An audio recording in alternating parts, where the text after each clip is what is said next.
was talking to everybody out there because we were an independent. Let's take those two things, being a visionary, right, and also taking the action to do that, but also doing the practical day-to-day of teaching and disciplining in the processes, right? And let's apply that for the unmatched, unlocking the unmatched value for eXp. So talk about that, right? You're this Hall of Famer, rock star, over $1 billion in sales, and you got your huge brand, and you're in Texas, and you're crushing it. And all of a sudden, someone comes knocking on your door, and they're like, "Hey, Terrence, why don't you come check this thing out with eXp, right? Talk about before and after, and what was so attractive for you, and how does it unlock value for your agents and for your clients?" It starts with eXp gave me an opportunity to give everybody in my organization a seat at the table, period. It's always been when you become a real estate agent, you want to scale and grow, then you want to grow a team, then you want to become a broker, right? That's just the usual basic transition.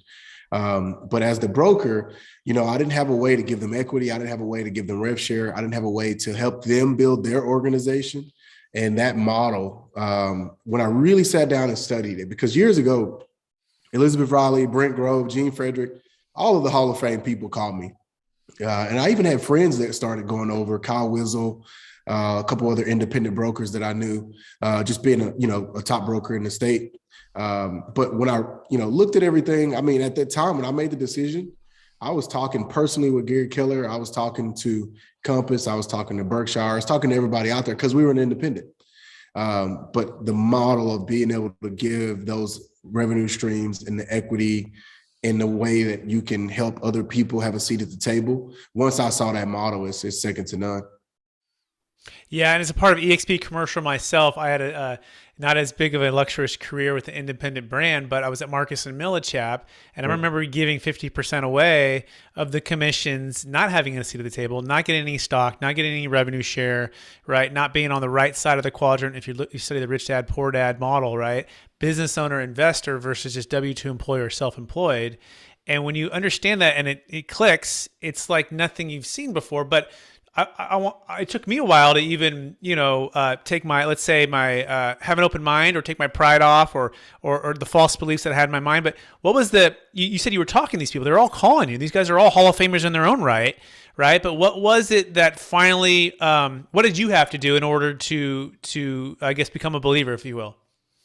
I think it took me, after running my independent brokerage, leading it, scaling it, growing it. I did all the training and I was at the time only hiring brand new agents, and we know they take a lot. And I just honestly, the liability, I started seeing the Texas lawsuits getting crazy, the funding that you needed in order to provide the right technology for your agents. And everybody knows, I'm going to study and I'm going to work and I'm going to travel. No one will ever be out in front of me. I'm pretty innovative, but I'm a realist. And when I started looking at the funds that it takes to truly build the platform and build the other options that agents needed in order to scale, I said, man, it didn't make sense for me as the broker. So I'm still a broker in the state of Texas, but I was able to offload a lot of the liability in the training. It's 80 hours of live training every week at eXp. A lot of that stuff, I'm not having any more conversations about how to write a contract. And so it's been life-changing. That's amazing, right?